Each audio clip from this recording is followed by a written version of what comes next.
গুলোই বলছেন, শুনেন।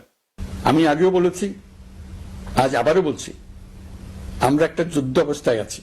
এখন আমাদের একতাবদ্ধ থাকতে হবে যে কোনো মূল্যে। পরাজিত শক্তি এবং তাদের সহযোগীরা ওত পেতে বসে আছে আমাদের ছোবল মারার জন্য, আমাদের অগ্রযাত্রাকে রুখে দেওয়ার জন্য। আমরা তাদের কিছুতেই এই সুযোগ দেব না। আসুন আমরা আমাদের সম্মিলিত প্রচেষ্টায় প্রিয় মাতৃভূমির স্বাধীনতা, সার্বভৌমত্ব, আঞ্চলিক অখণ্ডতা ও জাতীয় মর্যাদার বিরুদ্ধে যে কোনো আঘাত প্রতিহত করার উদ্দেশ্যে প্রতিরোধের ঐক্যবদ্ধ সুদৃঢ় প্রাচীর গড়ে তুলি। এইটাই আগামীর বাংলাদেশের রাজনীতির মূল বার্তা।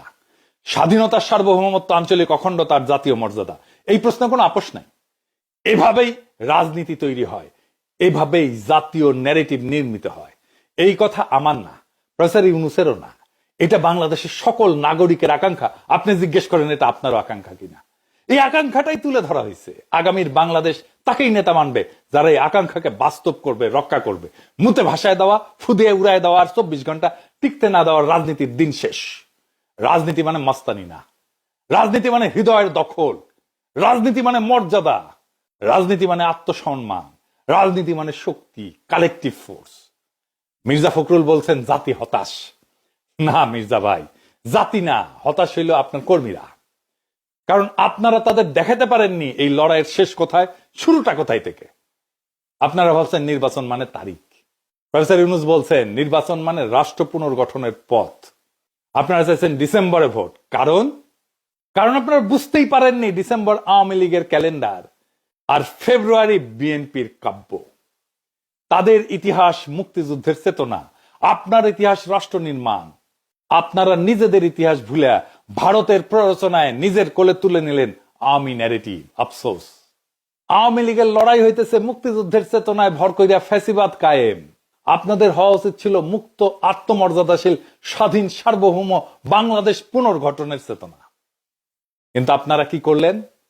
ভারতের পায়ে মাথা দিলেন, ও আকারের কোলে গিয়া বসলেন, দলটা চালাইলেন ঠিক যেন কোন ঠিকাদার সিন্ডিকেট হাট বাজার চালাইতেছে। আপনারা নিজেরাই নিজেদের আদর্শকে হত্যা করলেন। এবং আজ যারা আপনাদের কর্মী, তাদের মনে এখন ঘৃণা, লজ্জা, হতাশা আর অনিশ্চয়তা। আর প্রফেসর ইউনূস, তিনি আপনাদের জায়গা নিচ্ছেন না। আপনারা কি যাচ্ছা তাই বলছেন। তিনি খালি বলছেন এই জাতি বিক্রি হতে পারে না। তিনি আমাদের মর্যাদা দিচ্ছেন। তার কণ্ঠে প্রতিধ্বনিত হচ্ছে কোটি মানুষের আকাঙ্ক্ষা।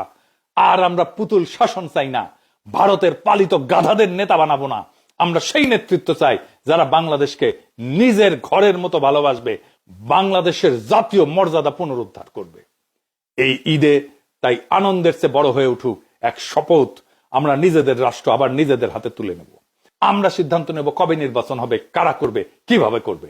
আর এই সিদ্ধান্ত হবে গণতন্ত্রের, দিল্লির না।